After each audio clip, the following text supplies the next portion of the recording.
going to record this I can split it up for everybody so they can have their own copy.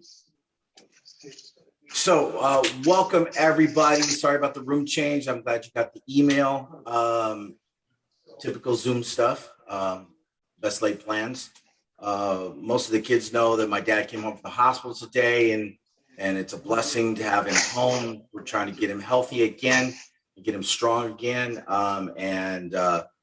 It's been a crazy week, and I know it's been a crazy week for all the students and doing finals at the same time as trying to put together everything here. I'd like to welcome everybody that's here and thank you for coming tonight. And just a little background, we started 15 weeks ago with a dream, and that's really what it was. Pick a topic that you're passionate about or makes you upset. And then we moved on to the next level of, getting a purpose statement and then building a lit review and then the massive undertaking of getting an IRB prepared. And of course, nobody in the room had any idea what any of this was. And they really stepped up to the challenge. Each and every single one of them stepped up to the challenge. A lot of them had, we've had one beautiful young lady who had a baby right at the beginning of this, and she's here tonight, which is, when you really got to step up. Other folks had issues along the way, but I can't say how proud I am of them, of everything they did. Everybody passed IRB with flying colors, which is of course the biggest hurdle in my opinion in the whole thing, and they did a fantastic job. So I am so proud to present them tonight as a group of folks who have prepared a full study with statistics and qualitative analysis. And it's just an amazing night for me. I'm as nervous as they are, and they are probably less nervous than I am because I believe they are going to be prepared for everything you're going to throw at them. So with that, I would love to pass the mic over to Dr. Corsinia, and if he would be so kind as to lead us in prayer tonight. Absolutely. Thank you so much. It's an honor. All right, let me pray for us. Father God, we come to you tonight with thankful hearts. You have been so good to us. I just thank you for each of those students in this classroom as they prepare to give their Capstone project. You give them peace in their hearts, clarity in their minds, Lord, that they would communicate well, and Lord, that you just bless them through this endeavor. I thank you, Lord, for all that they've learned, not only in this class and through this assignment, Lord, but through their years here at this college. And just pray that you'd bless them abundantly as they go out from this place. Use them in powerful ways, Lord, to build your kingdom. I just pray your blessing upon each one of them. Lord, we thank you and love you. Just give this night to you and ask that good things would happen because your presence here with us. We'll ask all this in the name of Jesus Christ. Amen. All right, my next one up is Adelaide. Adelaide has worked very hard on this project, and I am looking forward to this presentation. Take it away. Thank you. Hello, everybody. I will begin sharing my screen now.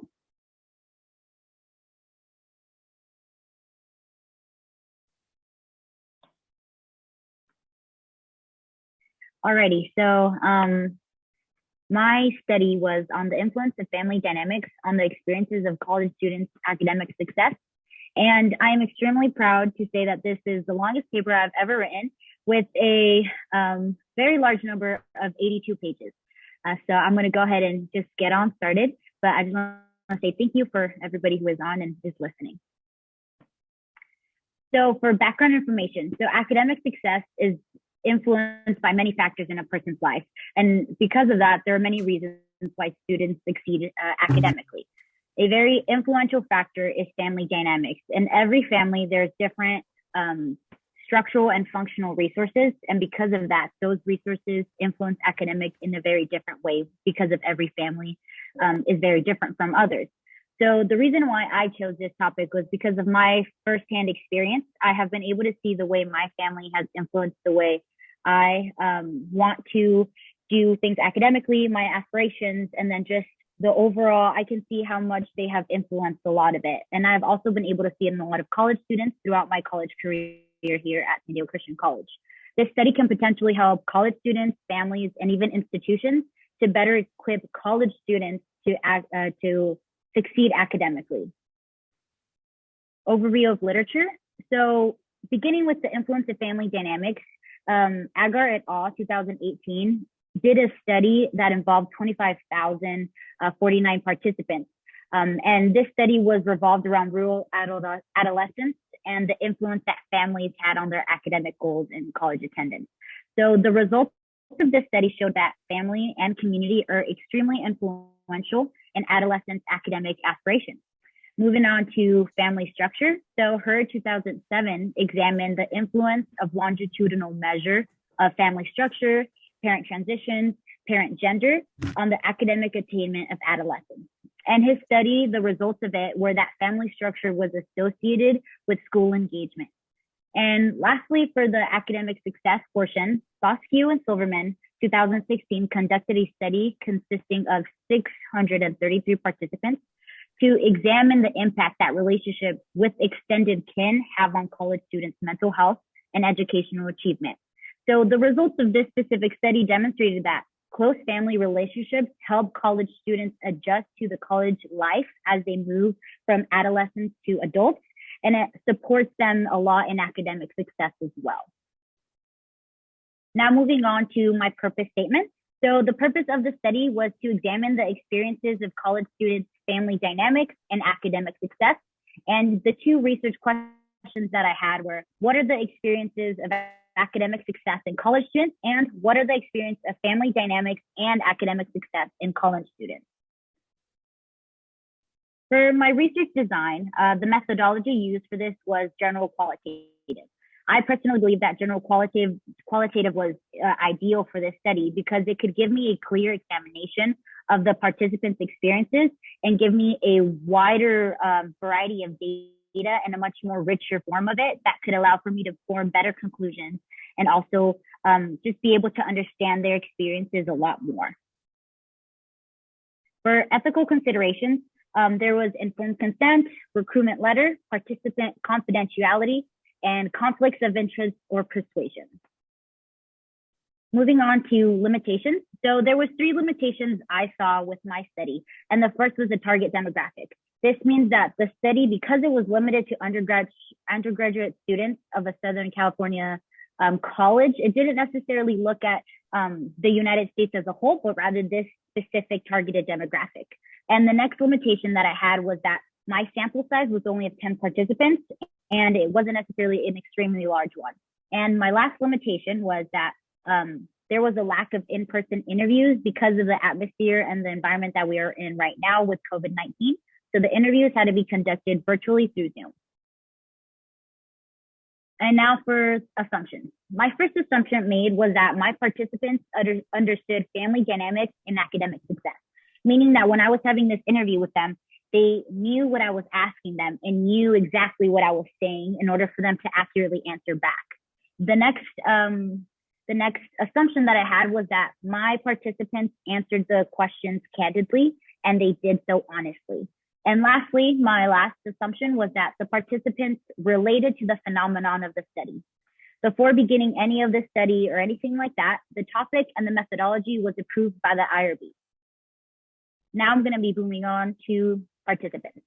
So participants were recruited through purposeful sampling method, and there were 10 participants involved in this whole study. All of my 10 participants were full-time students from a Southern California college, and they all ranged from the ages 18 to 25. So something worth mentioning is that my participants' mean GPA was 3.51. And also a lot of these participants had parents with higher level education. There was only 2 parents that had high school diplomas only, but 5 of them had bachelor's degrees, 2 masters, and 1 had a doctorate degree. So after interviewing the 10 participants, I realized that saturation was reached. For data collection tools, so data collection tools were a 2-part survey and an interview guide. So I utilized a demographic survey, which was called Family Dynamics and Academic Success, and I utilized an interview guide that was called College Student Academic Success and Family Dynamic Guide. So when I was, before any form of data was collected, before I began any interviews, I first had participants agree to be part of my study, but I also had them sign a consent form, which I sent through them electronically. So after this, the whole consent form and the whole agreement was already set in stone, I sent them a demographic survey that they had to fill out also electronically. And this took each participant around 5 minutes to complete. And after all of this was done, we set a time, a date, and I sent them a Zoom code, and we were able to do these interviews through Zoom, which was something very interesting to do, but very glad I was able to. And basically the primary researcher, myself, and the participants found a quiet room, sat down, and just had these conversations. As they came in, I welcomed them. I once again explained confidentiality. I explained the consent form. I began my recording, and then I asked them the interview questions. After everything was done, I thanked my participants, and the recording was concluded. Moving on to my demographic survey. So right there, you were gonna see that there's a lot of sections and areas that the questions, which were 15 of them in this survey, that they asked them and wanting to look into their life a little bit better. So for example, it was age, gender, socioeconomic status, parental marital status, and as you can read the list, it goes on. And a sample of my questions that I would ask would be, what type of family did you grow up in? How old are you? What is your GPA? And things along those lines. Moving on into my interview guide. So the interview guide, the purpose of it was to explore the experiences of this college students and how family dynamics had affected their just overall experience and their goal of academic success. So during the interview, as you can see, those are parts of the questions that I asked them. So the most significant ones are bolded. So the first would be, could you explain the form of support you feel from your family regarding academics? And then my next one is, how was your family involved in your academics in college? This is the list that continues. And the two that I found very interesting from this section that helped me gather a lot more data was, can you explain some instances where you felt academic pressure from your family? And the last one is, have you felt as if there is a competitive academic atmosphere in your household? For data analysis, data was analyzed using SPSS 27, which formed and generated descriptive and inferential statistics.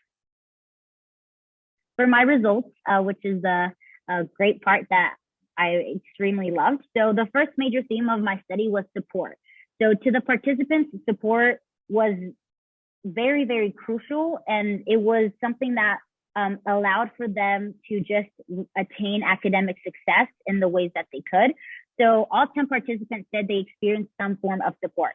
So 6 of my participants experienced a high amount of support, while 4 mentioned that they experienced a distant form of it. Participant 5 stated, my family is incredibly supportive. My parents really want me to do well in school. And now analyzing the other portion of my participants, participant 10 stated, I do not live with either of my parents, so they voiced their support from afar. From this major theme, there was 2 minor themes that came out of it.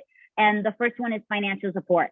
So financial support is something that, because through my study, I was able to see that it's very important, because with college, you kind of heavily rely on finances sometimes, and you have that in the back of your mind, trying to pay it, thinking of what will happen. So 5 of my participants mentioned that they were financially supported, while 5 did not. And my next minor theme was academic support. So academic support was also a very huge factor that played into a lot of my participants' lives in regards to academics. 8 of them mentioned that they did have academic support. 4 of them had high academic support, and the other 4 had a low amount of academic support from their parents. My next major theme was motivation. So motivation is the influence and the help from the participants' family members to maintain goal-oriented behavior. In college, this is absolutely crucial if you want to succeed academically. So seeing that motivation is something that they needed in order to continue this behavior was very interesting to see. And 6 of the 10 said that they experienced this form of motivation. Participant 9 stated, I want to achieve something that is very different than anyone in my family. I want to reach what my siblings never reached, and I want to do more than that. And then through that, there was parental motivation and sibling motivation. So there was a little bit of a branching out. So with that came my other minor theme, which was sibling motivation. And I will continue to talk about that later on, but it is something that some of my participants experienced, and it did influence greatly their academic success. And my last major theme was connectedness. So connectedness is the quality and the quantity of their family's connection to one another.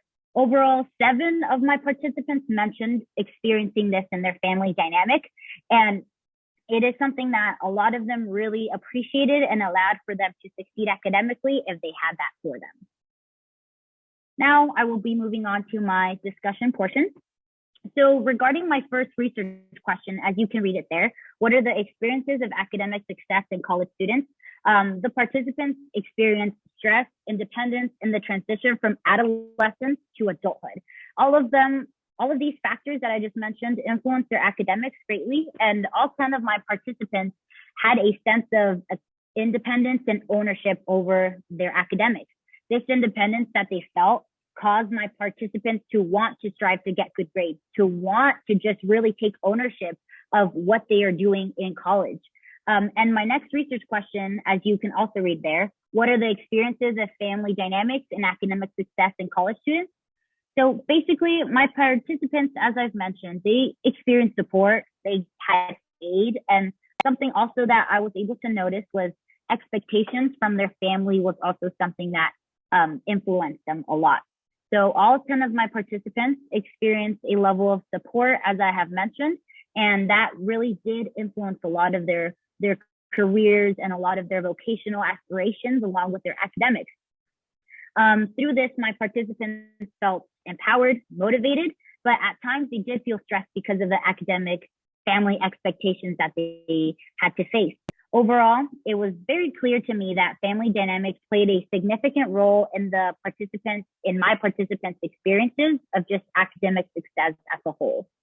So looking at the major and minor themes, all 10 of my participants, by their family dynamics, in least one area, they were influenced by it. The results demonstrated that all participants experienced support, but not all of them experienced motivation, family connectedness, academic support, financial support, or sibling motivation.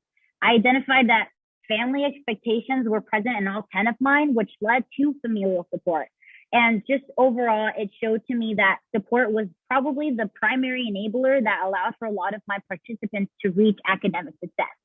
So motivation, that was something that was very prevalent as well. And 6 of my participants showed that. Connectiveness was also a very huge role because having that support system, but seeing it as having good family relationships really allowed for them to want to strive for better. And something that was very interesting was the financial support aspect. Everybody has a very different socioeconomic status, and a lot of people also need to take account into tuition. So seeing that there was 5 and 5, some got support, some didn't, that was a big indicator. However, both of them were very motivated. The ones that had to pay, they took an independence and they took that ownership of their own academics because they are paying for it. While the others, the ones that were getting support financially, they felt as if they needed to be that investment that their parents are putting into them and to really reach it because they are being invested in. And that was something that was very interesting to see. The next one is academic support, which was also a very major turning point in my study, seeing that, as I mentioned before, a lot of their parents they had higher education. So I was able to see that 8 of my participants had parents with higher than a bachelor's degree, which allowed for them to get so much more academic support than the other 2 participants that didn't. Their parents helped them with their papers, helped them with very difficult questions and experiences that the parents could also relate to that their children were also going through. So going now to my conclusion, I was just able to see a new insight into family dynamics and academic success as a whole. Overall, I think that family dynamics is a very significant factor in the influence of academic success. And support, motivation, connectiveness, financial support, academic support, and sibling motivation, although there are a lot of factors, they all fall under the umbrella of family dynamics. And for that reason, my hypothesis was correct. For future recommendations, I would say that an investigation of the culture that a family has is very important. And then my next one would be seeing the sibling relationships and how it affects both of their academics would be very interesting to see. And then lastly, I think an examination of just the academic pressures and how that really influences college students' social life. That would be very interesting to see as well. Before I conclude, are there any questions, any comments? Anybody would like to say anything? Of course, thank you. I'm going to give you the same thing everybody else got. Well done. A lot of great information there. What was your aha moment? That moment where everything kind of came together? I think for myself, it was definitely seeing sibling motivation. It was very interesting to see that half of the participants that felt that, it was a positive form saying that, oh, I want to be like my sibling. I want to be like them. But there was also that aspect that they saw that motivation, but it was more of a negative aspect, saying, I want to be better than my sibling. I don't want to be worse than my sibling. Like, it was just more of a competitive aspect. So seeing that the birth order that you were in really influenced a lot. For example, younger siblings wanted to be better than their older siblings, while the older siblings were just there doing their own thing. And that was my aha moment for sure. Awesome. Anybody else have any questions? No questions, but well done, Adelaide. Well done. Thank you. Thank you. All righty. So here are my references, and I will stop sharing now. Thank you so much, everybody. Congratulations. Well done. Well done. Well done. Hard work really pays off. All righty. Moving on to Miss Madison Taylor with her wonderful study that she is going to share with us. Let me pin you to spotlight it. You're welcome to pin your, you have control, so go ahead and bring us your study, please. All right, let me share my PowerPoint.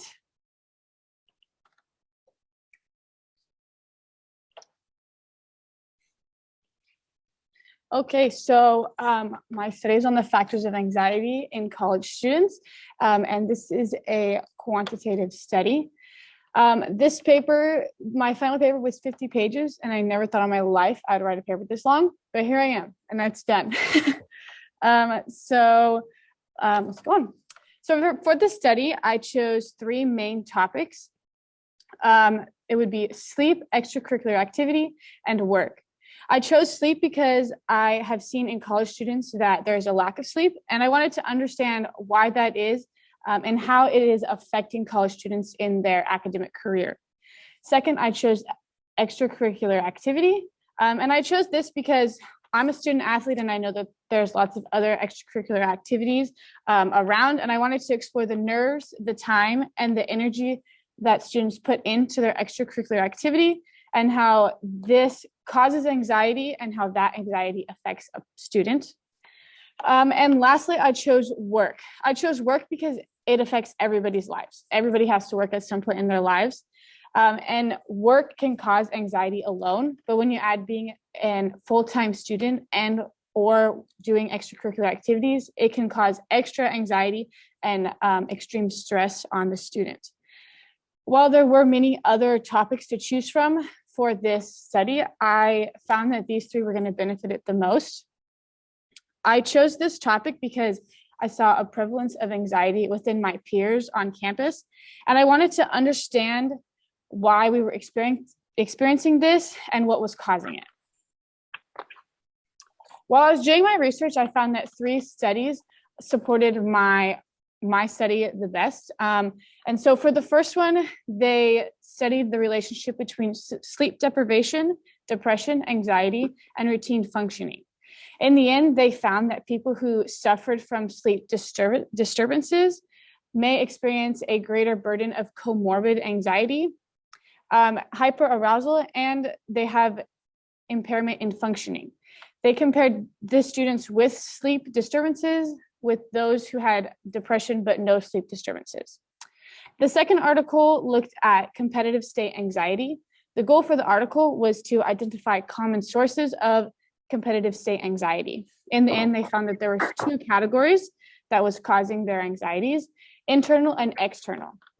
For the internal factors, they found that investment, uncertainty, self-confidence, and letting others down, as well as themselves, was causing anxiety. And they also found that for the external factors, there was spectators, time commitment, competitive level, and the setting and consequences of their competition. And the last article that I found, they conducted a study on the effects of working, running a household, and going to school. They found that each student had different priorities and which one was more important. Some found that working was more important, some found running households, and others found going to school was more important. They also found that the financial worries of going to school affected decisions. This may have caused them to drop out of school or not continue the education at all. The purpose of this study was to examine the factors of anxiety in student athletes. The proposed outcome was to give knowledge of the factors of anxiety to family members and close friends of those who suffer from anxiety. The research questions for this study are as follows. What are the factors of anxiety in college students as it relates to sleep? What are the factors of anxiety in college students as it relates to extracurricular activity? And what are the factors of anxiety in college students as it relates to work? This study was a quantitative study. I chose this methodology because I found that it was suitable for my topic. I believe that participants for this study were more willing to complete a survey instead of a one-on-one interview, as I was asking that they were all full-time students and that they participated in an extracurricular activity and or participated and or worked. My ethical considerations for this study was I sent out consent forms to all my participants asking that they sign them before any data was collected or used for any reason. This study was confidential and all participants were aware of this before signing the consent form. There was no conflict of interest or any methods of persuasion used during the study. All participants were able to drop out at any time if they felt uncomfortable or for any reason. The limitations for this study is that the participants in this study were limited to just college students. The study was limited to only 30 participants, and the scope of the study was narrowed to just 3 themes. 3 main assumptions were identified during the study. For the first one, the participants were expected to be honest and answered all questions with honesty. The second, the participants would know what anxiety is. And finally, that the participants would know what the symptoms of anxiety are. All participants for this study were chosen at random, and the criteria for each one was that they were college students, that they understood anxiety to some level, and that they participated in an extracurricular activity and or worked a job. The sampling size for the study was 31 participants. To collect the study, or to collect the data, I used a 2-part survey, which was the demographic survey, which consisted of 15 questions on basic information about them and questions about their anxiety. And then the second half also consisted of 15 questions. That was my anxiety survey, and that asked more specific questions related to my 3 themes. To collect the data, I used surveys. I first sent invitations out through social media, text message, and over email. Each participant who was interested received a consent form where they filled it out and sent it back to me prior to collecting any data. Once I received the consent form, I sent them the anxiety survey. Once they completed that, they were asked to submit it, and that was all for their participation in the study. My demographic survey was prepared to assess the personal information and to answer questions to their understanding of anxiety. The types of questions asked are as follows. What is your age? What is your gender? What is your socioeconomic status? And then questions concerning their anxiety. My survey guide was quantitative, and all questions were asked to be answered under the honor system. All my questions were asked to be answered strongly agree to strongly disagree. And some of the questions on the survey are, I often wake up in the middle of the night, anxiety can affect an athlete's performance, and I feel rushed or panicked while I'm at work. My data was analyzed using SPSS 227, and descriptive and inferential statistics were generated. My results for this study showed that 71% of the participants had a hard time falling asleep at night, which made them difficult to get a good night's sleep and wake up refreshed and be able to function the next day. In my extracurricular area, 87% of them said that they had peers or teammates that struggled with their pregame anxiety, which in turn means they struggled with other aspects of life, such as academics and in the classroom. For work, my study showed that 61.3% had a difficult time focusing at work. This made it difficult for them to complete tasks. I also found that this was related to the sleep. So if they had a difficult time sleeping, then they had a difficult time remembering the details and tasks while they were at work or doing school. This study showed that all my participants at some time or another experienced anxiety while this study was being conducted or before it was. 54% of the population said that they often wake up at night, which can cause comorbid symptoms, hyperarousal, impairments in functioning, and daytime sleepiness.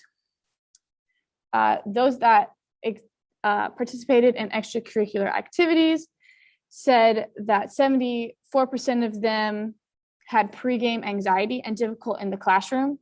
This was surprising in some articles, that because student athletes and people who participate in extracurricular activities are trained to channel their anxieties into other things, but they still experience the anxiety.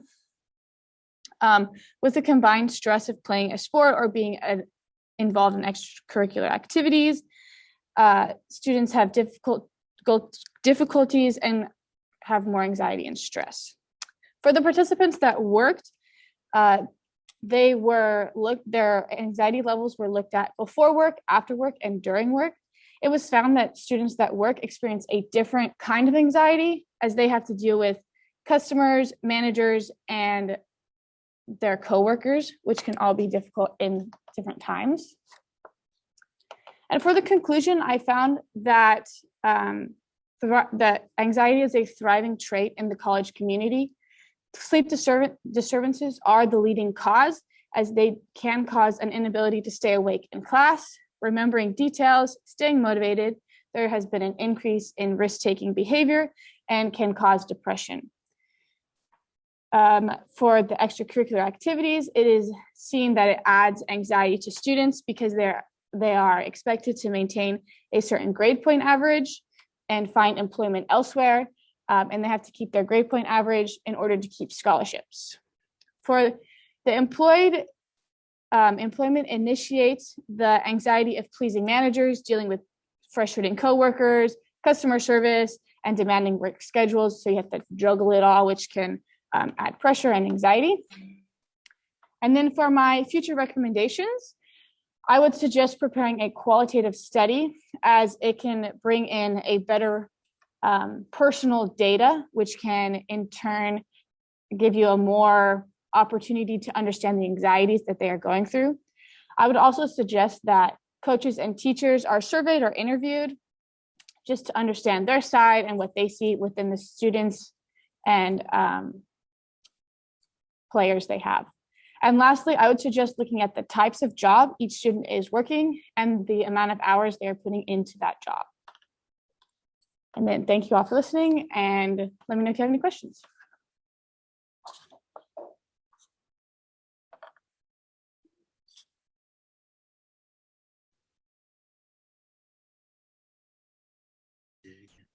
Sorry, I forgot to unmute. Let's continue.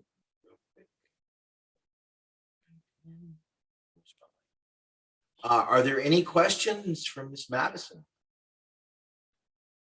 I do have one. I love, my favorite question of all is, what was your big aha moment? The thing that really brought everything together, that it was really a point where you said, this is what the real issue is, or this is what biggest complaint is? Yeah, I mean, going in, I always knew that anxiety was a prevalent thing, but I never understood the amount of people that experience it. And everybody, or almost everybody who took my study, had experienced anxiety at some point.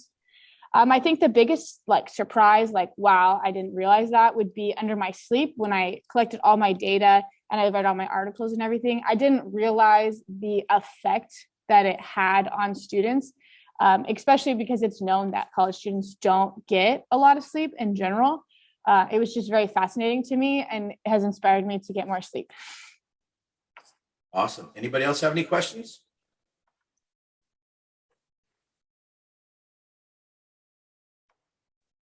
A big hand. Congratulations, Madison. Thank you. A lot of hard work went into that. I know it did. And it turned out very, very well.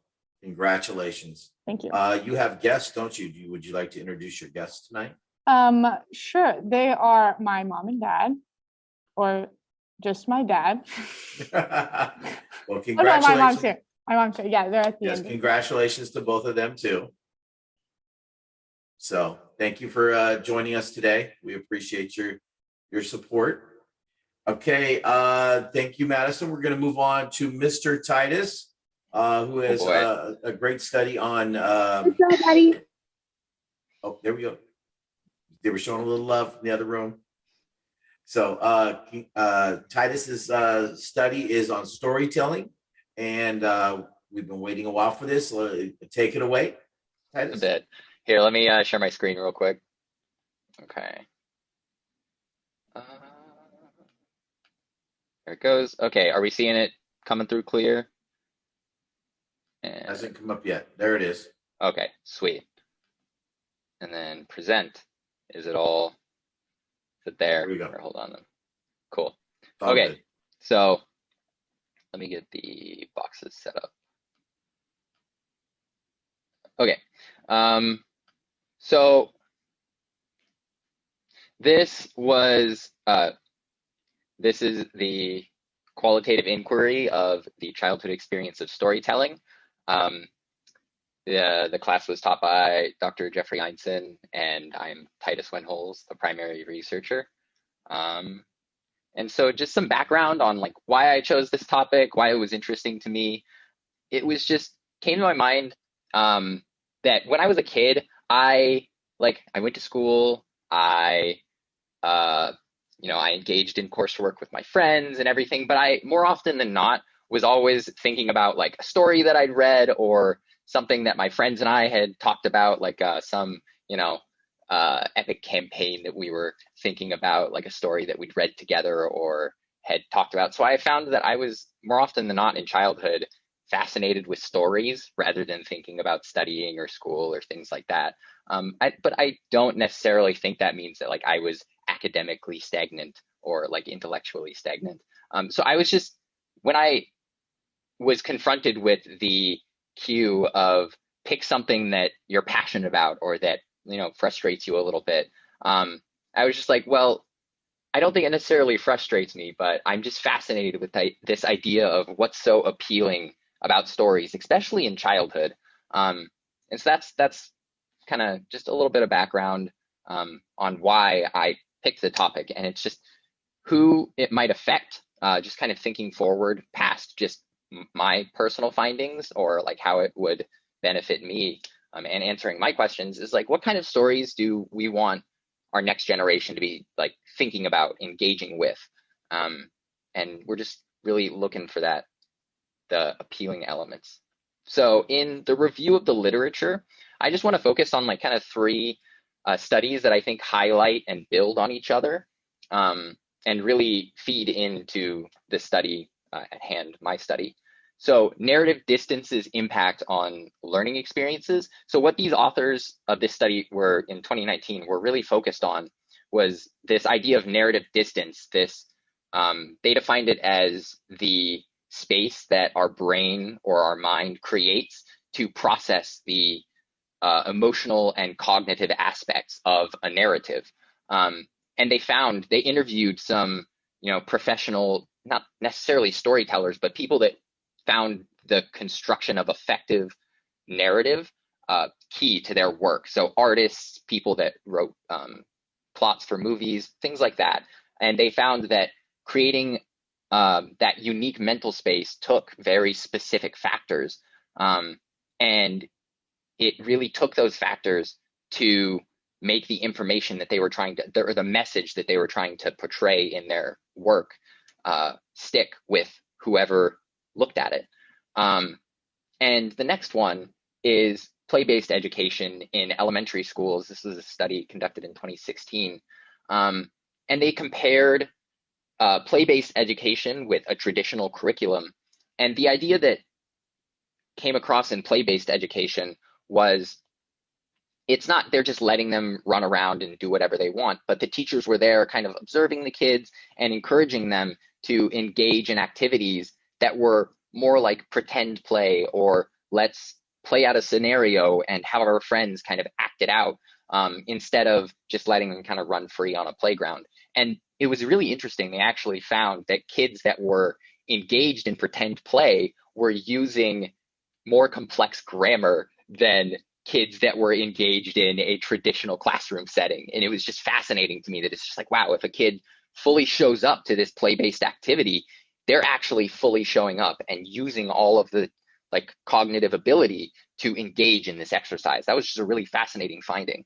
And then the final point is in this dramatic play and augmented reality, very similar to the play-based education, but a interesting result in their study is that they found that as kids got older, it was not necessarily less stimulating, but the way they put it is it was less satisfying for older kids to engage in this pretend play in the same way that the younger children did. So that like kind of shift and change in how kids engage in pretend play or with narrative or stories, it develops, it grows, and it changes.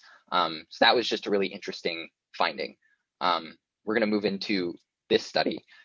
So the purpose of this study was to explore the childhood experience of storytelling. And the research question that I had to do this with was, what are the experiences of children as it relates to storytelling and learning? And that's just the factors that I had in mind as I conducted the study. So the research design that we decided on was qualitative, general qualitative. And I think that it allowed for me to sit down and have conversations with people about their personal experience, their personal childhood experience of storytelling. And it just fit perfectly. So for ethical considerations, obviously, there was a recruitment letter that went out over email, and we communicated over text as well, but that was mainly just, logistics, times, and checking in. But the recruitment letter went over email, and most of the informed consent also went through email. And I think the other two factors are important, especially in a qualitative study: participant confidentiality and conflicts of interest. I really wanted to make the participant feel comfortable and know that I was just there and there to listen to what they had to say. And that participant confidentiality was important, because if they don't feel completely comfortable sharing their personal experience with me, it kind of puts a damper on the whole study. So that was a big priority to me. And for limitations of this study, sample size, obviously 10 is not a whole lot, but I wasn't necessarily focused on like a bunch of numbers, but like just the nature of the study, sample size smaller. And then sample size also being smaller leads to more limited demographic diversity. So there's not a lot of people from a bunch of different places. It's just, a very small group of people. And then time for completion. So I think that this is actually a really big limiting factor, because like I was saying, a longitudinal study could study people over a long period of time and development and growth. But mine wasn't that. And so just time for completion was a limitation in this study. So assumptions going into the study is the participants, I assumed that they had some form of previous experience with stories, a minimal knowledge of storytelling terms, so like characters, plot, the goal, things like that. Just a very basic knowledge of terms. And then they still maintain an interest in the storytelling process. So obviously, because I was like, hey, are you interested in participating in this study? And they reached out to me, it was assumed that they had an interest in storytelling, and were willing to talk about that with me. So just a little bit about my participants and how I found them or sampled them. I used purposeful sampling, and that just allowed me to select participants that fit into my inclusion criteria. So young adults ranging from 18 to 28, I felt that they would have the best recall of childhood and their experiences with it, and have a really fresh idea of how are these things impacting my life now, from childhood, and just be able to think back on it. And then obviously experience with storytelling in childhood, and all the participants, the total number of 10 participants in the study did meet those inclusion criteria. And once I got to that 10, I felt that saturation had been reached, and we stopped it there. Okay, so data collection tools. So that obviously there was the invitation to participate. There was a demographic survey, and then there was also the learning and story evaluation interview guide. And that really made up the meat of the interviews. It functioned as a conversation cue for us to talk about stories.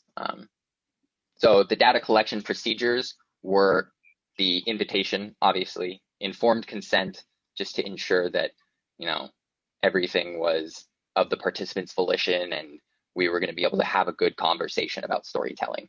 And then the demographic survey just gave me some background information on them and some, almost a outline of who they were as a participant, so that I could engage with them as an individual in my study. And then after the demographic survey, everything was set up through Zoom, just because of the current environment that we're in. So the invitation was sent, the time was established, and we just figured it out. And the interview began with a short story reading. I felt that it would just be the best way to set the tone for the interview and to just get us talking about something, instead of just kind of a cold open. So it started with that short story reading, and then following that, we moved into a conversation about the story, but then also their personal experiences with that. And we'll get to see that in the interview guide. Each interview lasted 45 minutes to an hour. But yeah. The demographic survey, like I said, it just really functioned as kind of an outline for me to get to know each participant as an individual, and just where they were at with storytelling. Because not everyone is someone who is going to write a book, or not everyone is someone who's a story critic. So I just wanted to kind of get to know each participant individually. Learning and story evaluation, that's the interview guide that I used. It starts off with kind of, again, just warming them up, getting them talking about this storytelling process, what they thought of what was just talked about, and really just to open them up, like a warm up. And then the middle two questions, 4 and 5, functioned as a kind of connecting them personally to the storytelling experience. And then finally, the last two were to just hone it all down and really figure out what they valued most in a story, and putting it out on the line of if I were to compose a story, or if I were to play a part in how a story was constructed, what would be the priority? And so that's just how the interview guide functioned.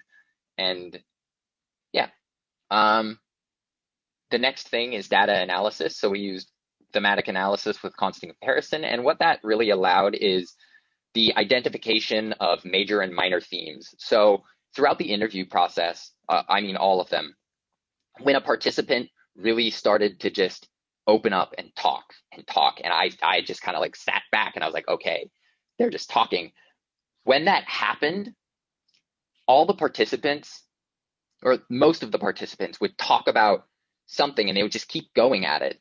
And I noticed that sometimes they didn't say the same things, but they were talking about the same things. So they were just talking about the same thing, but in a different way, a way unique to their perspective. And so those things that they would just go on about were identified as major themes. While the things that were just kind of, although they were mentioned by a lot of the participants, they didn't go on about them as long. And I'll kind of explain that and identify them as we go through the major and minor themes. But really the point of the data analysis was to figure out what the participants were telling me. So major themes, and like I said, this is just something that a participant would just go on about. And I would just kind of sit back and listen. And the first one was insight. So a lot of the times the participants would talk about stories would allow them to engage in something that they normally wouldn't engage in or feel comfortable engaging in. And so they wouldn't get a lot of practice or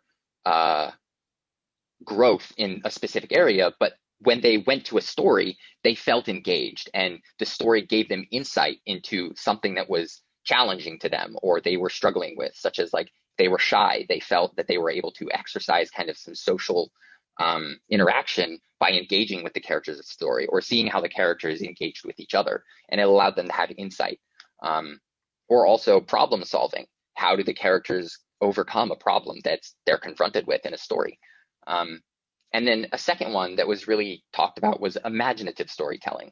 So when I noticed this one, when a lot of people were like, oh man, some books today are just so overloaded with details, and they think that details are everything. What most of the participants really craved was, yes, a level of detail stimulation or engagement, but also just in the right order and just enough. When it got to too much, they were just like, it's too much. I really don't want to read this anymore. But when the details were just enough and presented in just the right order, they were almost following the author along and being like, oh, what are they going to do next? And it really just kept them engaged. And finally, it kind of feeds into this idea of fulfillment. After they finished a story, they felt fulfilled. They would say that I was really satisfied when I finished a character's story, or when the goal of the characters was reached. And it was really interesting to see how each participant uniquely talked about that idea. Minor themes, and like I said, these are just some things that the participants commonly mentioned, but they didn't go on about a lot. Relatable characters was important. A lot of the participants would say, I really enjoy a character that I felt understood by, or that understood me, and that I could understand why they made the decisions that they made. And then dynamic characters, this idea that characters need to be moving and not just one character point at every single point in the story. They needed to be moving with the story and developing and growing, and interacting with each other. And then it was also mentioned as a social activity. So some would say, oh, I just read what my brother would read, or I remember my parents would sit down with my siblings and we would all listen to my mother read a story to us. And it was really fascinating to see how it played a role in social gathering or social competition. And then overcoming struggles, very similar to that idea of insight. People would say, I was inspired by a story, or when I encounter a struggle in my life, I can go to what maybe this character did or motivated this character. And it really brought it home for me that more than a few participants mentioned it. So for discussion, it was really interesting to see people talk about the space that story created in their minds, where they felt safe to explore the concepts and ideas that were in the story that weren't necessarily safe. Going out and setting out on an epic adventure is a lot more enjoyable when you're sitting on your couch, like reading about it. But that doesn't mean that you're not any less engaged by it. And then this idea of storytelling in childhood, and storytelling as we grow older, how it changes, or how we are engaged by it, but our level of engagement or what we focus on also changes and develops. That was a really fascinating thing to talk about with the participants as they reflected on what storytelling meant to them in childhood, but how it also carried over with them into their daily life. So in conclusion, we seek out stories for engagement. Stories do create that space in our minds that's meant to be filled. And the appeal of a good story is cyclical. And I think that it goes beyond just childhood, but in this story, in this study, it was mainly just focused on childhood. And that idea that stories engage us and they allow us to exercise problem solving and social skills. And even in, like I said, at the mention at the beginning of the presentation about the study, that like we do actually exercise, grammar through reading, especially in childhood. And that's cyclical. So a lot of participants would mention that they would go back to stories to continue to engage in them. And so that was just really fascinating. Future recommendations for this study, a quantitative study to, again, examine like maybe preferences between different story elements or different kinds of stories.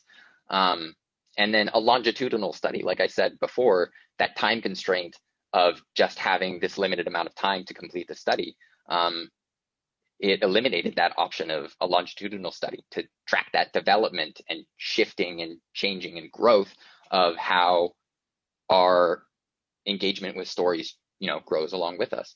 And in sample size and diversity, small sample size, not a lot of diversity. So just a study of similar design, but with more people would be interesting. And I'm sure it would be very helpful in adding data to the research. And then I think that's it. So is there any questions? Thank you. Thanks. Titus, you did not add in that little bit on how many pages your study was. Oh yeah, I'm gonna be honest. I pulled up my slides and I biffed and I was like, oh yeah, what's going on? I had, what was it? 91 was the page count on the page number thing, but the what is it? It was 99. Yeah, the Word document was 99. So yeah, all of it in totality was 99. Yes, yeah. He wrote a huge paper. He put a lot of work into it, and everybody's going, "Oh my gosh, 99 pages! Oh my god!" Yeah. Imagine, 99 pages in 15 weeks. That is huge. I mean, everybody's page count is try not to think about it. Other ones are going, "Oh, good, I did." Yeah, that's what I'm saying. Pages, but you should be very proud of that number, because you go in your master's and you won't see a paper like that until you do your thesis for your master's, but you've already done it. Yeah. Yeah, that's true. That's true. So are there any other questions from anybody else? Question. Number one, I was intrigued with the topic because I do believe that storytelling is really powerful. My daughter just had a publication on storytelling used with English language learners. So in terms of conversational skills, but my question is, what story did you start with? When you said you started with reading a story? The interview guide. So the story, I wrote the story. It was a short story by me. And it was just a short story. I think it took 15 minutes to read, 15, 20 minutes. Great. Yeah.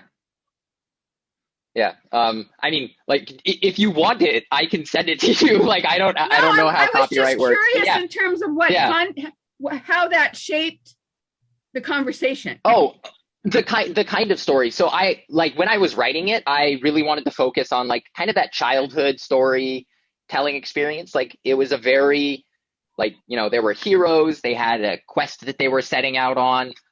There was a dragon. There always has to be dragons in childhood stories. It's kind of a staple. Yeah, it was a fun little narrative. Yeah. Well, wonderful. Yeah. No. Yeah. Great insight, and I'm very, very interested to see whether you follow up with this, because this is kind of a burgeoning area in research in lots of different disciplines. It was. yeah, finding research on it was definitely fun. Yeah, had a lot of fun with that. Thank you. Yeah, you're welcome. Yeah. Anything else? Titus, I missed most of the first part of it. I apologize for getting late. Oh, I want to no, ask that's you fine. a That's fine. question. The diversity Yeah. part, would you be interested in moving towards a more cultural, ethnical diversity, or are you thinking of an age group type diversity? Both. It's fascinating to me. Different cultures have so many different kinds of stories. Like you have, Japanese folk tales, or you have campfire stories that are about miners and creepy caves and stuff like that. It's just fascinating, the diversity within the storytelling community. And so just both. And also things that are interesting to children, but also interesting to adults. Like sometimes they line up and sometimes they don't. So that's fascinating to me. And like Lundy said, it's not necessarily super heavily researched. So there's not a lot of categories that all of these things fall into within the academic community. So it's all fascinating to me, to continue to explore and classify and see what's interesting and engaging. So I don't know if that answered your question, but I just kind of went off. Did, and it punched me into another question for you. Yeah, go for it. Which of the findings would you say are just distinctly your own in what you presented? Distinctly, what do you mean by that? Distinctly my own. What is your own, or did you get this most from references, or did you get this from your studies with people, or what was your own perspective about all that? So the last part was just conversations that I had in the interview process. The insight that stories give, how we are fulfilled through the experience of a good story, and imaginative writing. It was kind of hard for me to find a definition for that in the literature, so I ended up using a constructed definition from all of my participants, and that was something that I was really, dare I say, proud of. That imaginative writing is providing details in just enough, just the right amount, but also in just the right order. And I think that's a super big part of storytelling, that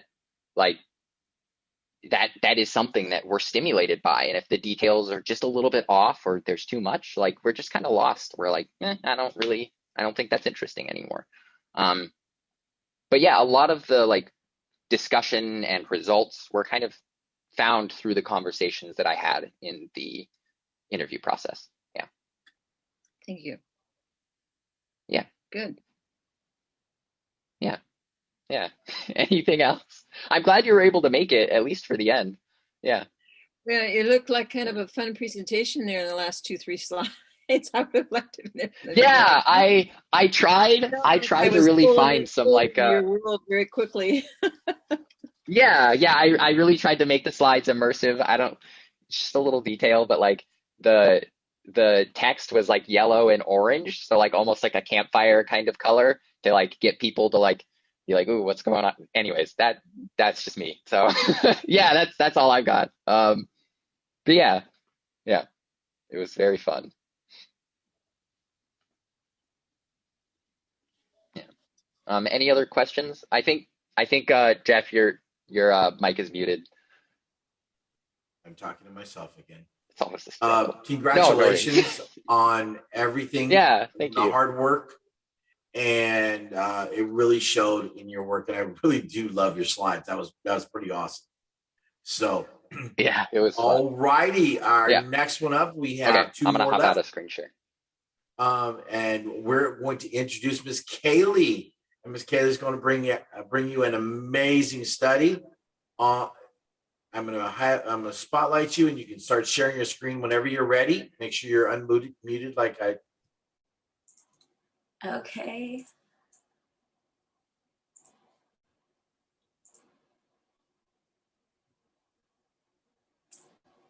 Okay.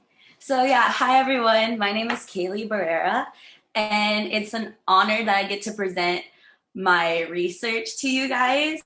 My paper was not 99 pages like Titus. It was 68 though, still really, really long. And my research was on eating habits with Christian college athletes. So a little background information, there's been previous studies that I'll go into in the next slide that nutrition for athletes can be used to enhance athletes' performance, and that their perception on eating behaviors can be stemmed from their sports environments. And being an athlete myself and coming from two different environments in my college experience, I went from a JUCO to now a Christian college setting. I've noticed that like the effects of my team and peers around me did have an effect on my eating habits as well to achieve a better performance. And this study for stakeholders is to identify patterns relating to athletes' eating habits, how athletes may change their habits to enhance performance within their sports. So going over the literature that I found, I wanted to stick with, out of the literature, I noticed that there was a lot of 3 main topics that kept reappearing. And those are, the first one is nutrition in athletes.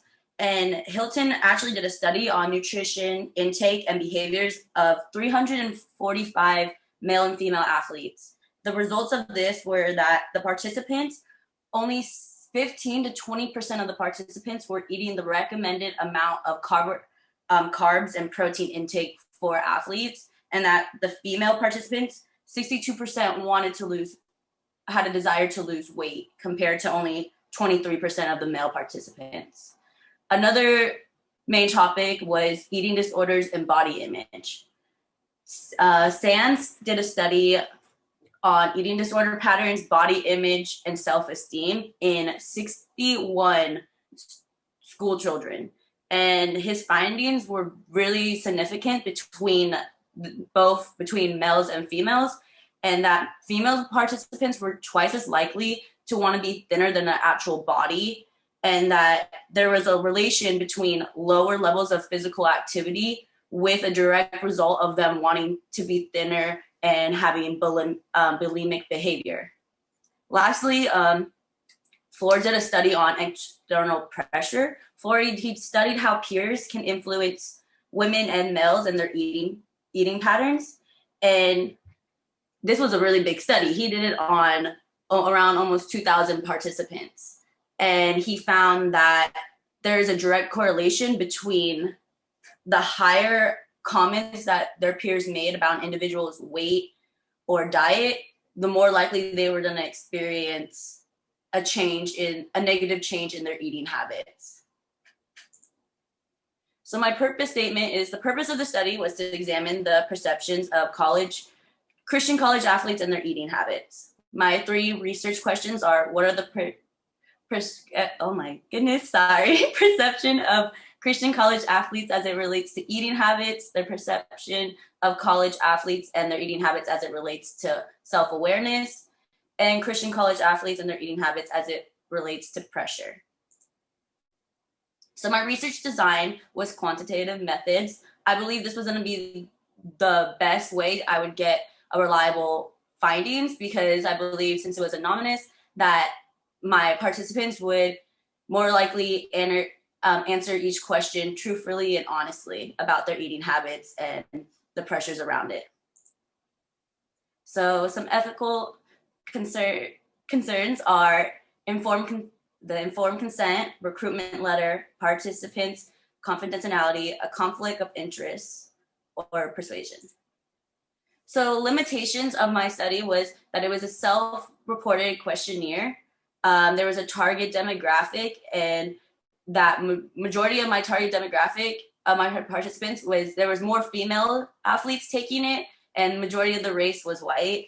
And the sample size is not every sport was included, nor was the sample size of each sport the same.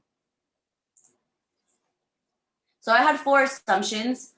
One was the participants will fully understand the questions being asked.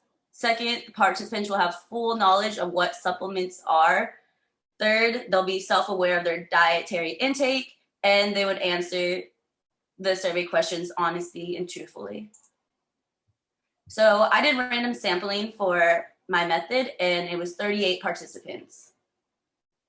The data collected I used a survey. The survey conducted had two parts. One was a demographic survey, and then the second survey was Christian college athletes and their eating habits.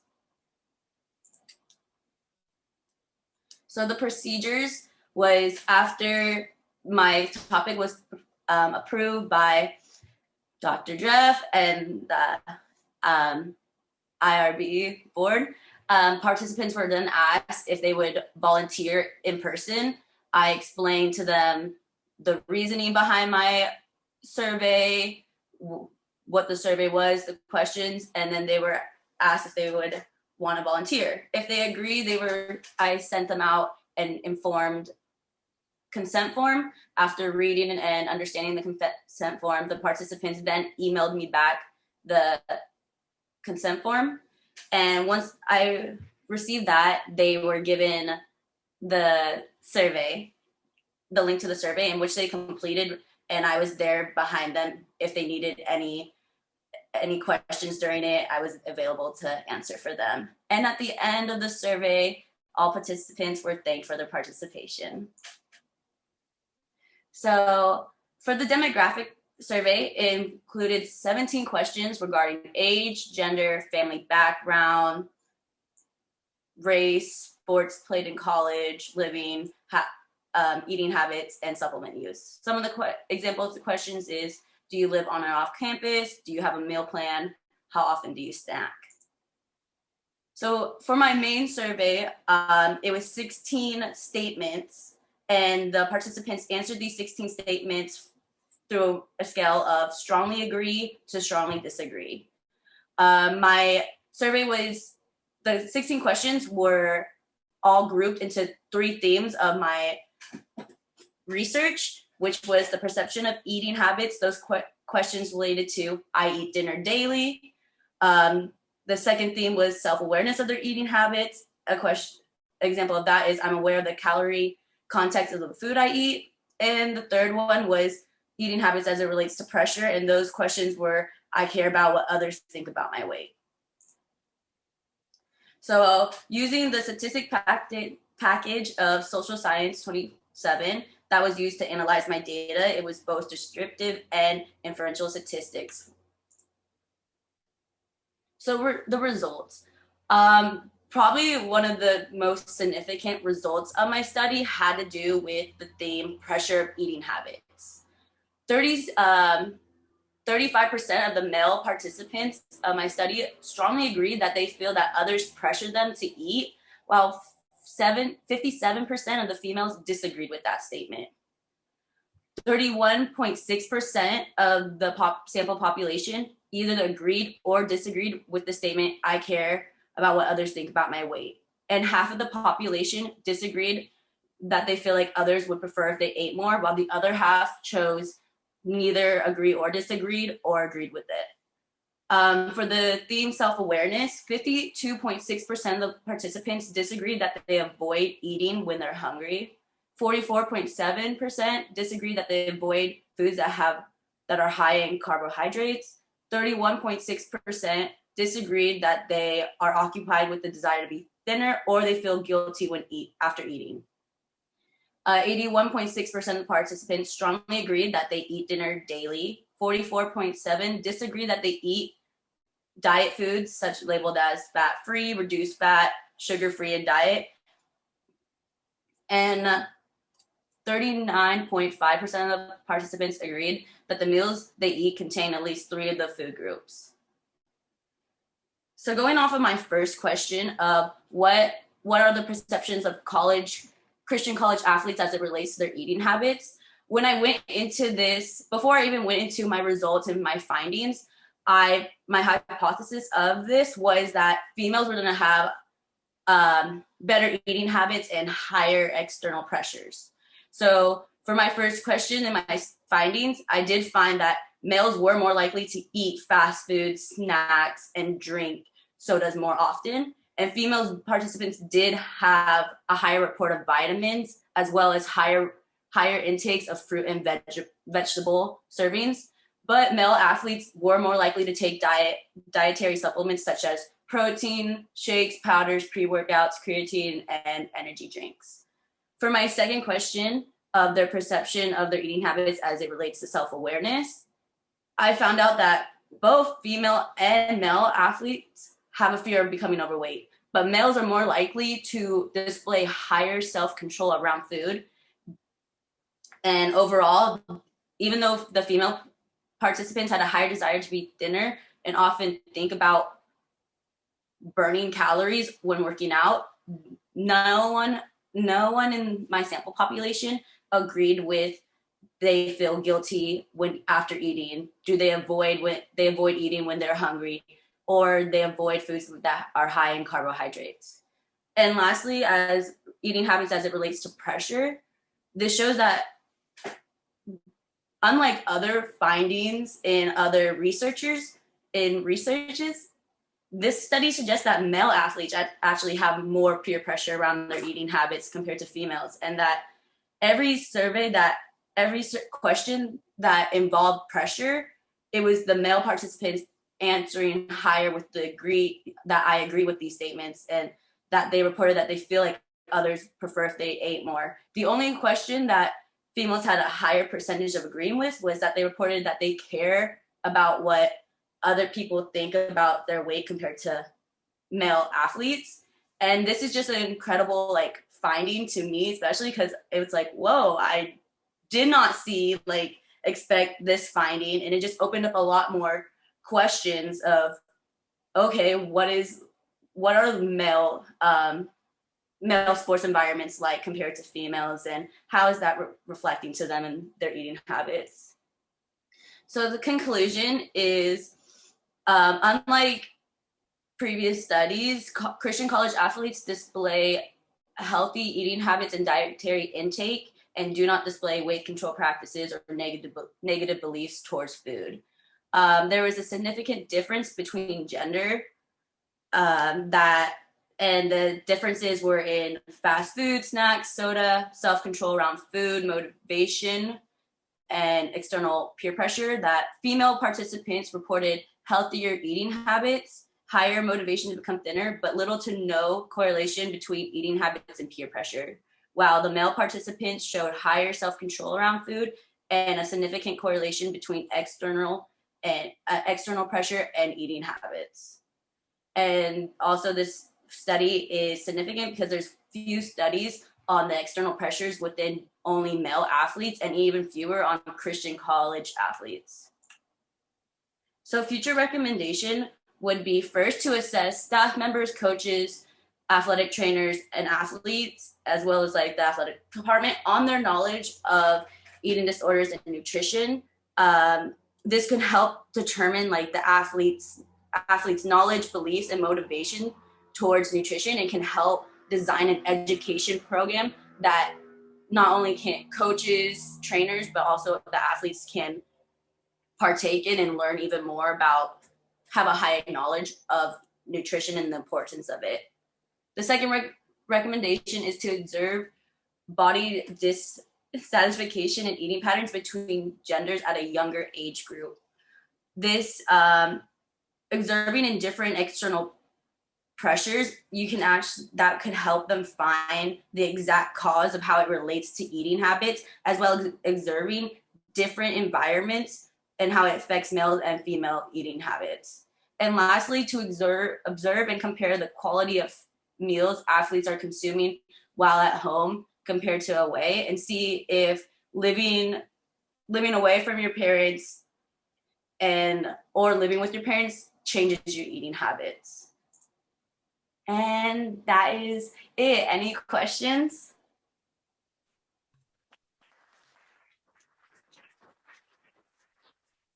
Very well done. Very, very, very well done. Any questions?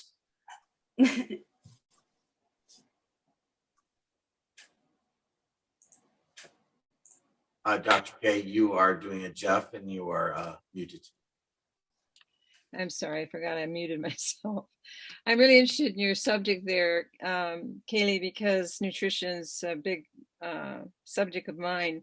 And I'm just kind of wondering how this study changed your thinking about nutrition. Did you think this way previously to making the study? or did your study do any changes for you personally? Yeah, my study like definitely changed my perspective, especially with like the male athlete population, because like it showed, like I did not like going into it, I thought, oh, female participants are gonna have more like external pressures. They're gonna be the ones feeling this way. But then I came and I found my results and I was like, it's completely opposite. And it like totally changed my way of like kind of like, oh, like stereotyping that like, oh, females are more of like on the eating disorder patterns rather than like this made me more where it's like, no, like you have to be like, there are males athletes that struggle with just as much as females with their external pressures. Yeah, why do you think that's true? Why do you think males tend to respond to the pressure in that way? Because that is strange, isn't it? It's strange. And even going further into my research, I found that majority of the male participants that were agreeing with it came from playing baseball, and that's a big population. That is like a lot of male teammates, coaches around their environment. So it made me question or think that maybe since they are having a bigger environment, that is causing they're getting maybe more comments about their diets and weights. Yeah, interesting. And the last question I have is, what were some of the difficulties that you found and you encountered in organizing all this? Difficulties. Limitations. What were some of the difficulties? Definitely, right when I was like explaining my survey and people were reading the questions, they're just like, they just kept going back like, this is gonna be anonymous, right? Like no one's gonna know. This is me. I was like, no one's gonna know what you answered.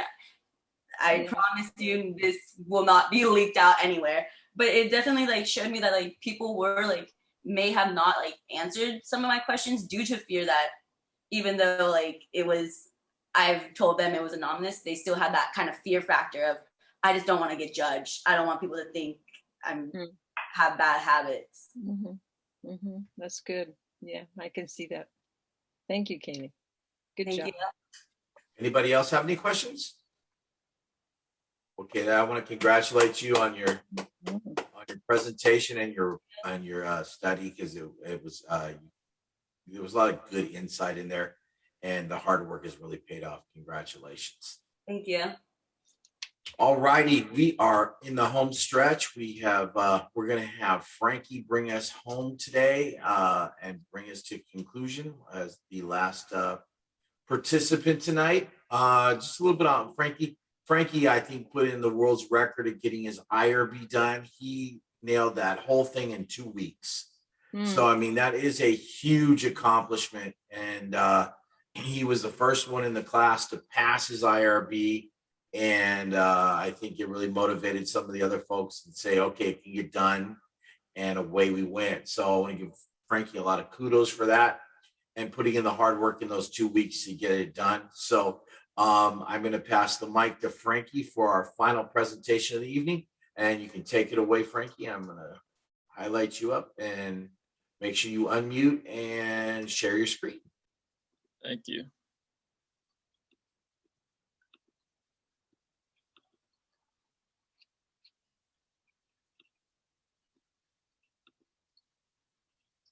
All right. Thank you, everyone, for sticking around tonight. I'm hoping to bring us home strong and finish this out. So I did my capstone on the effects of caffeine on athletic performance, and my total page count came out to 60 pages, I think. So definitely a lot of work put into that, and I am definitely proud of myself. So for the background information, the purpose of the study was to examine the effects of caffeine on athletic performance. Caffeine is supposed to improve cognitive functions such as problem solving, decision making, and attention. I wanted to understand if caffeine could help in an athletic setting, not only in the mind, but the physical aspects as well. Caffeine has the potential to increase athletic performance, but can come with some side effects if too much is taken or if taken later in the day. I've participated in competitive sports my entire life. A couple years, I started drinking energy drinks and immediately felt the rush of energy received if this type of drink is ingested. I noticed a boost in performance while weight training and wanted to know if the caffeine was the cause for this or if it was just a coincidence. This will help athletes because they will understand the benefits of using caffeine and be able to determine if this is something they want to add to their routine. This will help coaches because they will have the knowledge to share for their players if they choose to do this. This is beneficial to athletic departments because they want to know exactly what is and is not allowed for competition. And this will help athletic trainers because they can add this to their own routine along with sharing with their clients. This will help strength coaches because they definitely want to get the most out of their players' workouts, and this can help them do that. So for the overview of the literature, I focused on athletic performance, of course, and many studies supported what I found in my study. For example, San Juan researched caffeine supplementation. It can improve anaerobic performance and neuromuscular efficiency and fatigue. The results showed caffeine produced a significant increase in performance compared to a placebo, and caffeine was able to improve anaerobic performance. So I focused on individual sports and team sports. I wanted to see if there's a comparison. Team sports use a little bit more thought process than individual sports, like with teamwork and communication and stuff like that. But both in my research, both sports or both types of sports came to the same conclusion that caffeine helped. I focused on sleep quality and health side effects. Sleep quality, my research showed like a mix between studies. Some studies showed that sleep quality was affected. Some studies showed that sleep quality was not affected at all. And same with health side effects. And I'll go over that more as I go on with my presentation. So the purpose statement, the purpose of the study was to examine the effects of caffeine on athletic performance. And so my research questions are, what are the effects of caffeine intake on athletic performance? What are the effects of caffeine intake on athletic performance of an athlete in relation to health? What are the effects of caffeine intake on athletic performance of an athlete in relation to recovery? And what are the effects of caffeine intake on athletic performance of athletes in relation to sleep patterns? So the research design of this study was a quantitative study where participants filled out a demographic survey in order to get background information. Then they filled out the caffeine on athletic performance survey. The demographic survey consisted of 11 questions, and the caffeine on athletic performance consisted of 20. Ethical consideration. There was a consent form, a recruitment letter, and every participant knew that it was confidential. Participants were sent a consent form that stated the description of the study, risks, which are none or very minimal, and the benefits, which I read earlier. It also stated there will be no cost or compensation. Participants had to sign and send back before receiving the caffeine on athletic performance on Google Form. The limitations of this study was limited to the number of participants. There were only 30 participants. The study was limited to mostly male participants. 23 out of 30 responses were male, and the study was limited to recreational athletes. 24 out of 30 responses reported they were recreational athletes, and most of the participants participated in team sports, so low individual. The assumptions of the study. One assumption is that every participant would be honest. Another assumption was that every participant would understand the questions. And the third assumption is the study was every participant would ingest caffeine and also participate in some kind of sport or workout, something. Participants, there were 30 participants in the study. There were 23 male participants and 7 female participants. All participants drink caffeine and work out at least once a week. The sampling method chosen was random sampling. Random sampling is every individual in the population has the same chances of being selected. The participants chosen were 30 adult athletes who drink caffeine. They were chosen because they will be able to answer the questions on the survey honestly, and this will give adequate data in order to analyze and come up with a conclusion on my topic. The data collection tools. Quantitative methods were employed to analyze the data collected during the study. The JSAP software was used to analyze the data. After initial collection of data, results were entered into the JSAP. Both descriptive and inferential statistics were used to analyze the data. Central tendencies were tabulated and recorded.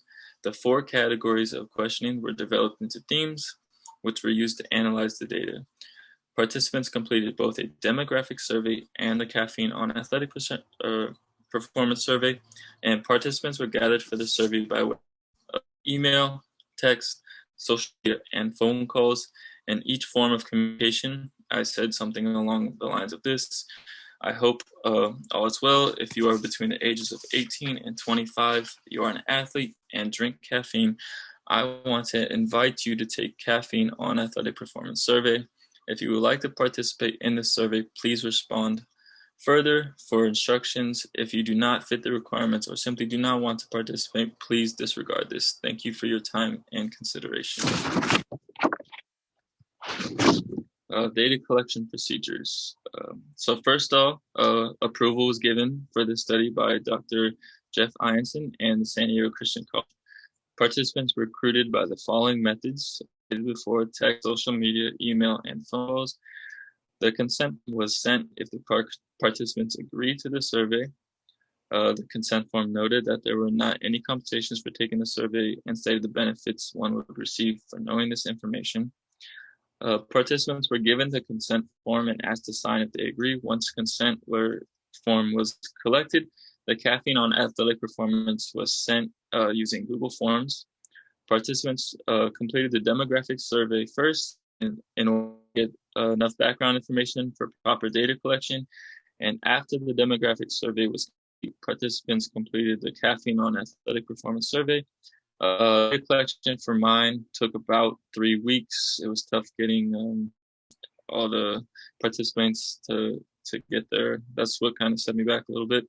But we were able to get, and the data was analyzed using the JSP software, like stated before. So the demographic survey was to ask more about the participants with questions that could not be asked in the caffeine on athletic survey, such as age, gender. Example of these questions was how often do you drink caffeine? 2 times a week, 3 to 4 times a week, and more than 5 times a week. I asked questions similar to this just to get enough background information for if they knew what they were talking about, and if they drank caffeine, how much, if they played a sport, what kind of sports, stuff like that. So the athletic performance was obvious. I wanted to see if caffeine would boost an athletic performance. I wanted to know about, because I had heard the things said about caffeine. For example, I had heard it could be addictive, cause headaches, or even digestive problems. I wanted to know about sleep because I had heard people say caffeine makes it harder for them to sleep. So I wanted to know more about that because it had never affected me that much before. I wanted to know about recovery because in my head, it made sense to question this. If caffeine can give someone the ability to get a little bit of extra work or a boost of energy to complete harder and longer, I wanted to know if this could make the recovery process harder or longer. Data analysis plan. The data was put into a spreadsheet and created into charts for each question. The charts were analyzed to determine what the participants agreed and disagreed with, and the results and conclusions were drawn from this. The JSAP software was used, and it was used with inferential statistics. So for the results, 63.3% of the population agreed caffeine helps them perform for a longer period of time, and 83.3% of the population agreed caffeine gives them energy. I would say from those that most of the participants agreed that caffeine does help them in those aspects. 73.3% of the population disagree ingesting caffeine the day before makes it harder to get up the next morning. And 76.6% of the population does not feel stressed after consuming.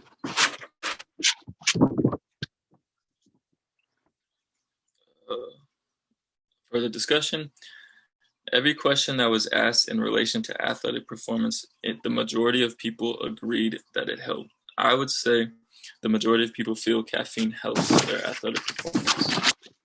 Most people believed caffeine did not affect their sleep that much. There are a few that said it did. This to me either taking it right before you go to sleep or it simply affects them differently. The health questions, relatively minor. Participants were asked about stress and digestive issues, things of that nature. They were mixed answers in this portion. This led me to believe that once again, everyone can be affected differently, or caffeine is often taken during a stressful time. For example, if you take caffeine or something to help study, to help you keep you awake, which was kind of also my aha moment, like Jeff say. I was, when I heading into this research, I thought that would definitely be affected, just because there's like a stereotype or a notion that you drink caffeine or coffee to stay awake. So I thought that it would definitely prevent you from sleeping, but a lot of the answers provided by the participants said that it didn't really affect sleep. So that was good to know. And lastly, almost everyone agreed caffeine did not make recovery any more difficult than it would be, which was also very interesting. The conclusion: athletes are extremely competitive and always looking for a leg up on their opponents. Caffeine can provide benefits for athletes in multiple ways. For example, it can improve focus. This will help an athlete get in the zone. It will have energy. This will help an athlete play harder. Finally, it can help with endurance, and this will help an athlete play for longer. It is suggested to use it in moderation, otherwise your body will begin to tolerate it and effects won't be as noticeable in time. Caffeine is a great aid to benefit athletes with little to no side effects if managed properly. For future recommendations, I would recommend this study be used in qualitative method instead of quantitative. The studies should focus on athletes' ability because I think that more can be found on that. There was a lot of lack of research on that as well when I did my research, and I think that it's something to look into. And then finally, the sport should be narrowed down to something more specific. Just try to figure out if it's helpful more in team sports or individual sports, things of that nature, or just strength training or speed, stuff like that. Does anyone have any questions?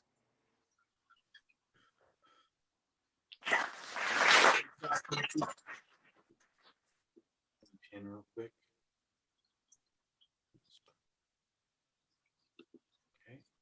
Okay. Great job. Anybody have any questions for Frankie?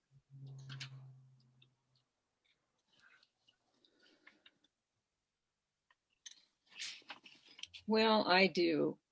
Can I ask a couple of questions, Frank? Sure. Yeah. What was the age group again that you did this test on, this study on? It was ranged from 18 to 26. Okay, so mostly college, right? Not necessarily high school? Yeah, not high school. Okay. My question was, you mentioned several times, you mentioned during your presentation physical issues that could be caused from caffeine, but you didn't mention whether any of your samples had any type of health issues with caffeine, other than perhaps not bothering them to sleep at night. What do you think about that? Did you find anything about yeah, that? I asked questions on my survey about like stress, digestive issues, anxiety, things of that nature, and it was kind of mixed responses, like neutral or either half said agree, half said disagree. So that I figured from that it might just affect everybody differently, and you would just have to figure out for yourself if it's something you would want to take, or how much you take, or when you take it, stuff like that. Yeah, and that would you think that that would also be true of the amount of drinking per week that you were measuring? Would that depend on the individual too, or how do you feel about that? It would depend on the individual. A lot of studies that I researched said that lower moderations are better. So I would just go off of that and then see how much you can manage. Yeah, that's probably true. So how has the study helped you regarding use of caffeine for yourself personally? I use caffeine to help me. I like drinking Monster energy drinks. So I use it for myself, and I know a lot of people that do. Anywhere in your studies, though, did you find that it can be addictive? Nothing mentioned that it's addictive. I've just heard before that, like, if you drink it several days or weeks in a row and then you try to stop, sometimes it's what they call a caffeine headache. I've never experienced any of that. So, and I didn't find any research that showed that it's addictive. Yeah. Okay. So if you had that as part of a future, what next? Maybe that could be part of a study. Yeah. At least I would propose that would be something important to find out. Yeah, that would be smart to figure out. Good job, Frankie. That was a challenging problem, I think, because it's something that everybody faces if you like caffeine, you know? Yeah. Thank you. Any other questions for Frankie? All righty. The gallery so you can see everybody. From me, I want to say congratulations. What an amazing evening. I know it's a long evening. I appreciate Dr. Evans and Lundy and Dr. K and Dr. E dropping by and Dr. Corsini dropping by. You all know how I feel about you and what you've done. I think you are trailblazers in the psychology department. You set a very high standard as we move forward for everybody else to live up to what I'm going to be showing them in class of what a final capstone looks like. You have performed and completed an entire study, and not everybody in the world has done that. You are of a small group, especially coming out of your bachelor's, and you should be extremely proud of the work that you put in. I know that for some of you, it was painful. And for some of you, it drove you crazy. And I drove you crazy. And I had to push you and prod you and throw things at the screen and everything else. But it's for tonight and what you did tonight, knowing that you were going to get here and you would have the feeling when you hang up the phone, when you get off this, and that feeling you're going to have at that once it's all over. And it's an accomplishment that, like I said, nobody can take away from you. Nobody can take this moment away from you in any way, shape, or form. And it goes to all your teachers and all your professors that got you here. And then, of course, the hard work and the commitment to get it done. So you should be very, very proud of yourselves. So give yourselves a hand and that. So anybody else want to add anything? Yeah, I'd just like to add, Jeff, that I didn't get to hear all of the presentations, but if they were all the same as the ones I heard, that was excellent work. Congratulations to the ones I heard and to those that I didn't. I'm sure you did a really good job. You've showed how acquiring knowledge can demonstrate learning and proficiency, and that's really important. And you guys are going out with a bang. So I just want to congratulate all of you. You did a really good job.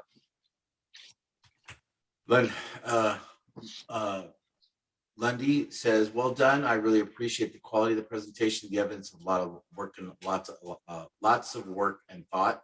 Thank you for letting me listen in. Well, we were glad to have you. All right.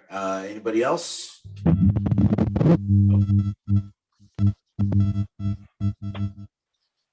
We can't hear you. There's always noise in my background. You're going to hear it. So That's I okay. think you guys know. Can you hear me now? I can hear you now. Okay, can you hear sorry. in the background, and we have airplanes here in Point Loma. But I sent you a note in the chat, but I just wanted to emphasize now that I'm not driving. What a great opportunity is to get to see that. And I want to let you guys know, Dr. Jeff, you know what he puts into the class. And he's one of our adjuncts that probably works as much as our full-time professors here. And I want to thank him for that commitment. But also, one of the things I was thinking about as you guys were delving into topics, that you're well prepared. I think what stuck with me the most is your concern for other people. And that's what I put in the chat.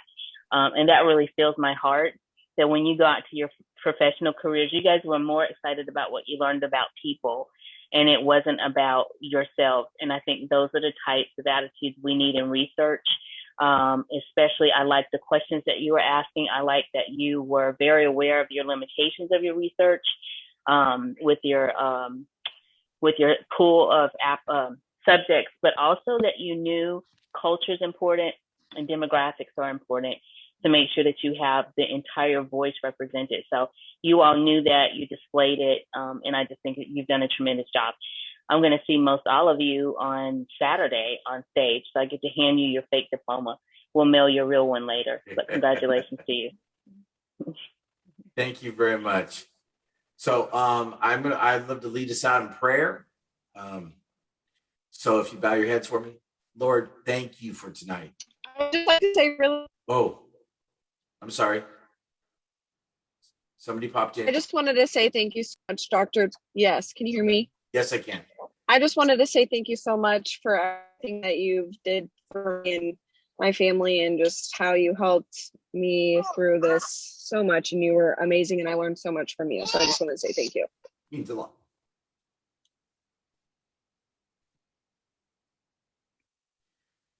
Yeah, thank you so much, Dr. Jeff. You were amazing, helped us so much. And he really did work a lot more than any of my professors I've ever. Every professor is amazing, but he was just so available and wanting to us to succeed. So that was something very, very good to see. And I was just really helpful. Okay, now you want me to pray? Sorry, I am emotional. Everybody knows that. I'm loud, obnoxious, and emotional. That's my wife. She's, awesome, you're crying again. You're awesome, Dr. Jeff. We all know everything that's been going on with your family. And, you know, I can probably speak for everybody when we've been praying for you and your dad. And you're awesome. Well, thank you. Means a lot. You don't know. I don't mind putting in the work when you're going to run with me all the way. And all of you did. And you deserve all of it. Thank you for the praise. All right, so are we done? So I can stop crying and I can pray? All right, thank you. Lord, thank you for everybody that came tonight. And I know it's a long evening, but it is kind of emotional, Lord. A lot of folks had to call your name a lot of times to get this paper done. And I know there were struggles and like I always say, the devil pops his head up when you're trying to do good. And it popped its head up a couple of times. And I just love the idea that they pushed through and they laid this at your feet. And we continually pray. I was continually praying for them to continue to push forward, because I know the feeling of being done. And that feeling of being done is nothing like anything in the world. Knowing that you have laid your hands on all these folks, and especially on me, to help them learn something they knew nothing about 15 weeks ago, and started from almost a zero place to putting on presentations today that were above any expectation, even in my mind. So Lord, thank you for all that you do. Thank you, and forgive us of our sins.